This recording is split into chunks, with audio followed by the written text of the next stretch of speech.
Sir ఇక్కడ అదే అప్పుడు పేర్ని నాని గారు కూడా ఇండస్ట్రీ సంబంధం టికెట్స్ గురించి ఏమన్నారంటే ఆంధ్రాలో ఏదైతే టికెట్స్ సేల్ అవుతాయో అన్నీ ఒక ఆన్లైన్ టికెట్స్ గురించి మాట్లాడతాను. పేటిఎం కానీ వేరే థర్డ్ పార్టీ యాప్స్ కానీ అన్ని గవర్నమెంట్ కింద ఒక అప్లికేషన్లో వస్తాయని పేర్ని నాని గారు అన్నారు. ఇప్పటిదాకా అప్లికేషన్ అవుతుందని ఇప్పటిదాకా అప్లికేషన్ అనేది ఇంప్లిమెంట్ చేయలేదని అంటున్నారు. గవర్నమెంట్ లేదు. గతంలో 5 years అప్పుడు 2-3 వచ్చిన 2-3 yearsకి అప్పుడు పెట్టారు. అప్పుడు 2-3 years అండి మీరు మరి అదేదో సినిమా పవన్ కళ్యాణ్ వచ్చింది ఎలక్షన్స్ ముందే కదా, అది దిల్ రాజు 1 year బిఫోర్. అది అప్పుడే అప్లికేషన్ మేక్ చెప్పి ఎంతసేపు సార్ కోడ్ రాయడం కానీ సరే రాసిండి, ఇప్పుడు కూడా రాయండి. అక్కడ ప్రభుత్వం కొన్ని విధానాలు ఉంటాయండి. పేర్ని నాని గారు చెప్పారు కాబట్టి అందరూ ఇంప్లిమెంట్ చేయలేదు. కోమటిరెడ్డి గారు కూడా చెప్పారు. ఏమవుతుంది, కోమటిరెడ్డి గారు చెప్పిన వెంటనే ఓ దిక్కుమాల పేపర్లు ఏదో రాశాడు, ఇది జస్ట్ తాత్కాలికమైన తర్వాత మళ్ళీ 3 నెలల తర్వాత 4 నెలల తర్వాత రిలాక్సేషన్ వస్తుంది అని ఎగ్జాంపుల్ చెప్తున్నా. ఓకే, దాన్ని ఏమంటే తీసుకుంటారు మీరు? అంటే ఏమైనా ఇదే తాత్కాలిక ప్రయోజనాలా? లేదు లేదు. మరి ప్రభుత్వం కొన్ని పనులు చేస్తున్నప్పుడు ప్రజా శ్రేయస్సును ఆలోచించి చేస్తాయండి. అది ప్రజా ప్రభుత్వాలు, ఇది రేవంత్ రెడ్డి గారు, జగన్మోహన్ రెడ్డి గారు, ఇప్పుడు చంద్రబాబు గారు. ప్రజా ప్రభుత్వాన్ని మనం వ్యతిరేకించడానికి ఎవరండి మనం? అవును. ఇప్పుడు అట్ ద కాస్ట్ ఆఫ్ ఇండస్ట్రీకి లేదా అట్ ద కాస్ట్ ఆఫ్ ప్రజలు, ఈ 2 నిర్ణయాలు మీరు తప్పు పెడితే చెప్పండి, నేను మాట్లాడుతుంది దాని మీద. దీనివల్ల ప్రజలకు బెనిఫిట్ అవుతుందా లేకపోతే నష్టం అవుతుందా? టికెట్ నియంత్రణ వల్ల చెప్పండి. ప్రజలే కదా బెనిఫిట్. అవును, ప్రజలు బెనిఫిషరీస్.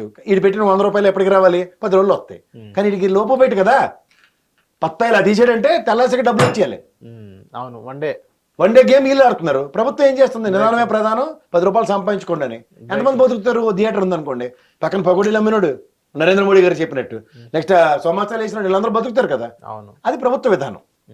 నాతో పాటు 10 మంది అన్నది వీళ్ళు, నేనే, మేమే లేదు నేనే, మేమే అనేది పెద్ద ప్లోరల్. సరే, ఇక రేవంత్ రెడ్డి గారు కూడా షూటింగ్స్ గురించి మాట్లాడడం జరిగింది. సో తెలంగాణలో కూడా చాలా షూటింగ్స్ ఉన్నాయి. తెలంగాణ ఎక్కడ మంచి మంచి లొకేషన్స్ ఉన్నాయి, అక్కడ షూటింగ్ చేయండి. ఇంకోటి ఏంటంటే వేరే స్టేట్ నుంచి కూడా హాలీవుడ్ రేంజ్ ఆ తరహా షూటింగ్స్ కూడా ఇక్కడ ప్లాన్ చేయాలంటే మీకు ఎలాంటి ఇన్ఫ్రాస్ట్రక్చర్ కావాలి అది చెప్తే నేను మొత్తం అరేంజ్ చేస్తాను అన్నట్టుగానే రేవంత్ రెడ్డి గారు ఒక మంచి మాట చెప్పారు తెలంగాణ గురించి. అదొక గుడ్ సైన్ కదా సార్? మీరు ఆల్రెడీ రామోజీరావు కలిపడిపోయాడు కదా, మొత్తం ఎత్తేసాడు కదా, 10,000 ఎకరాలు ఎత్తేసి కట్టేశాడు కదా స్టూడియో ఇంటర్నేషనల్ స్టాండర్డ్కి. జరుగుతున్నా వేరే దగ్గర నుంచి కూడా వచ్చి ఇక్కడ షూటింగ్లో నేను. ఓకే, ఇంకా అన్న దగ్గర వీళ్ళకే మళ్ళీ ఏదైనా ఫ్రీగా పోయాలి. రామోజీ 2,000 కదా సార్? 2,000 ఎకరాలే. ఎవరు చెప్పారు? అంటే అఫీషియల్ గా నాకు తెలిసింది 2,000. అఫీషియల్ గా నాకు తెలుసు, చాలా తెలుసు. 2,000 ఎకరాలు. అనఫీషియల్ సంగతి చెప్తున్నాను నేను. సో అంచేత ఉద్యమం టైంలో నాగలు ఎట్టుకుని దున్నేస్తా ఉన్నాడు, ఎక్కడ ఉన్నాడో, ఇలాంటివన్నీ చూస్తూనే ఉన్నాం మనం. సో ఇవన్నీ జరుగుతున్నప్పుడు ఏంటంటే వాళ్ళకి అనుగుణంగా ఎక్స్క్యూజెస్ తీసుకున్నంతకాలం జరుగుబాటు అంత సుఖం లేదన్న దానికే కట్టుబడి చెప్తున్నా. జరగనప్పుడు వచ్చే ఉపద్రవాల మీద నీతి నిజాయితీ జస్టిస్ చౌదరి సినిమాలు చూపిస్తున్నారు వీళ్ళు. అది ఎందుకని అడుగుతున్నా. నేను తమరెడ్డి భరత్ నేను పుట్టకముందు నుంచి సినిమాలు చేస్తుండే ఆయన.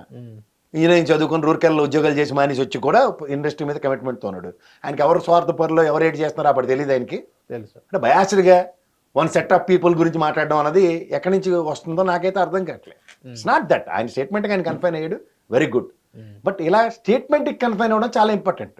ఉదాహరణకి మురళీమోహన్ గతంలో చేసిన విన్యాసాలకు విభిన్నంగా నాగరాజ అంటే ఎలా, 1 గంటన్నర రైటింగ్కి ఇంటర్వ్యూ పిల్లలు కదా, ఆ కరిసనల్ డబ్బాడికి వెళ్ళి ఇంటర్వ్యూ ఇచ్చుకోమనండి. మళ్ళీ కూర్చొని సేమ్ టు సేమ్ ఈడు అంతే మావాడు అంతే ఈడు అంతే మావాడే తోపని ఏదో చెప్పమంటారు, చెప్తారు కదా, చెప్పనండి. తర్వాత ఎలాగా నాగలు వస్తుంది అప్పుడు. సార్ ఇక్కడ ఇండస్ట్రీ అనేది ఆంధ్రాకి తరలి వెళ్ళిపోతుంది, దానికి రేవంత్ రెడ్డి గారు బ్యాక్ ఎండ్ వర్క్ చేస్తున్నారు, అందుకని ఇండస్ట్రీ మీద ఏంటండి ఇండస్ట్రీ? ఏది పెద్ద ఇండస్ట్రీ? అప్పన్నంగా ఇచ్చే ల్యాండ్లు గవర్నమెంట్ ఇక్కడ అంతే, జూబ్లీ హిల్స్, బంజారా హిల్స్ లో పద్మాల స్టూడియో మనం చెప్పాను కదా మీకు, ఏంటది రియల్ ఎస్టేటా? గవర్నమెంట్లు మారిపోగానే వెసులుబాట్లు ఇచ్చి వచ్చేస్తాయా? ఈ 7 ఎకరాలు ఇక్కడ అన్నపూర్ణ స్టూడియో కింద నుంచి పైకి తవ్వేసి మొత్తం రోడ్లు వేసేసి కలిపేశారు కూడా. ఏం చెప్తారు వీళ్ళు? కొత్త ఏమైనా ఉంటే చెప్పండి, నేను చెప్తా. ఇప్పుడు ఏమైనా ఉంది అమరావతి ఖాళీ ల్యాండ్, వీళ్ళకి స్టూడియోలు ఇస్తామని కానీ వెళ్ళిపోతారు. ఏముంది ఈ రోజు ఉన్న గడ్డర్లు, 4 గడ్డర్లు బాతే వెనకాల గ్రీన్ మ్యాటే, పుల్లు ఆవులు గేదెలు, ఇలా దరిద్రం అంతా మన ఎత్తికేసి 1000 కోట్లు బడ్జెట్ రాస్తే జడ్డి వేదవులు లాగా మనం భరించి 1000 కోట్లట. సార్ ఇక్కడ కూడా ఆంధ్ర తెలంగాణ డిఫరెన్స్ చూపిస్తారు. ఇద్దరిని ఆంధ్ర రాష్ట్రం విడిపోయింది, తెలంగాణ విడిపోయింది. ఇక్కడ కూడా ఆంధ్ర తెలంగాణ భేదాలు చూపిస్తున్నారు సార్ ఇప్పటికీ కూడా. ఏమి అనుకుండా, లేకపోతే నువ్వు తెలంగాణ వాడు అనుకుండా నేను ఆంధ్ర వాడు అనుకుండా ఏమైనా ఉంటుందా? నన్ను తెలంగాణలో పుట్టి నేను నా బతుకంతా ఎక్కడైనా సరే నువ్వు ఆంధ్ర వాడు మాట్లాడుతుంటే కూడా భరిస్తున్నావు, ఏడు చేయాలి. అది కానే కాదండి. వాస్తవానికి ఏంటంటే ఇవన్నీ తాత్కాలికంగా అండి. End of the day larger ప్రాస్పెక్ట్లో ఏ స్టేట్ అయినా వాళ్ళ స్టేట్ని కన్విన్స్ చేసుకోవడానికి వెస్వ ప్రయత్నం చేస్తున్న ప్రభుత్వాలు. ఇవాళ తెలుగుదేశం ఎన్డీఏ కూటమి అక్కడ ఉండి ఇండస్ట్రీ తరలి రావడానికే 1000 కళ్ళుతో ఎదురు చూస్తూ ఉంటారు. అక్కడ ఎవరు అతీతం కాదు. ఇక్కడ ఇండస్ట్రీని ఎలా పరిరక్షించుకోవాలని వీళ్ళు కూడా 1000 కళ్ళుతో ఎదురు చూస్తుంటారు. It's a game. నువ్వు కొట్టినట్టు నేను గిల్లినట్టు నువ్వు ఏడిచినట్టు నేను గేమ్ లో వన్ ఆఫ్ ది పార్ట్ అంటారు ఇది. అంతే. ఆ. సార్ ఇక్కడ ఎవరికో మండినోడు తీసుకెళ్ళి స్టూడియో పెట్టారు అనుకోండి, గతంలో రామారాయుడు స్టూడియో పెట్టాడు, అక్కడ ఏమైంది? ఏం పని తెరేస్తాను? ఇన్ని కబుర్లు చెప్తుండ్రు బాలకృష్ణ ఇవాళ హిందూపూర్ ఎమ్మెల్యే అయినా గవర్నమెంట్ అక్కడే ఉంది, మరి తెలంగాణ వచ్చి రేవంత్ రెడ్డి గారి దగ్గర ల్యాండ్ తీసుకుని ఆయన స్టూడియో కడుతుండ్రు కదా. ఏమో సార్, మరి తెలుగుదేశం అక్కడ ప్రభుత్వం వచ్చింది మా వాళ్ళే అంతా మేమే సర్వం విద్య అని చెప్పి వెళ్ళి కట్టాలి కదా. పాలు ఎక్కడ ఇస్తారో ఆవును అక్కడే పాలు ఇచ్చి పిండుతారు. నువ్వు ఏడిచినట్టు నేను గేమ్ లో వన్ ఆఫ్ ది పార్ట్ అంటారు ఇది. అంతే. ఆ. సార్ ఇక్కడ ఎవరికో మండినోడు తీసుకెళ్ళి స్టూడియో పెట్టారు అనుకోండి, గతంలో రామారాయుడు స్టూడియో పెట్టాడు, అక్కడ ఏమైంది? ఏం పని తెరేస్తాను? ఇన్ని కబుర్లు చెప్తుండ్రు బాలకృష్ణ ఇవాళ హిందూపూర్ ఎమ్మెల్యే అయినా గవర్నమెంట్ అక్కడే ఉంది, మరి తెలంగాణ వచ్చి రేవంత్ రెడ్డి గారి దగ్గర ల్యాండ్ తీసుకుని ఆయన స్టూడియో కడుతుండ్రు కదా. ఏమో సార్, మరి తెలుగుదేశం అక్కడ ప్రభుత్వం వచ్చింది మా వాళ్ళే అంతా మేమే సర్వం విద్య అని చెప్పి వెళ్ళి కట్టాలి కదా. పాలు ఎక్కడ ఇస్తారో ఆవును అక్కడే పాలు ఇచ్చి పిండుతారు. ఇప్పుడు ఊరవతల మీకు 100 ఎకరాలు ఇచ్చి ఆవులు పెంచుకోండి అంటే తీసుకొచ్చి పాలు సిటీలో అమ్ముతారా, లేకపోతే అక్కడే పాలు పిండి కూర్చుని ఓ చెట్లకు నీళ్ళు పోయడం వల్ల పాలు పోతారా?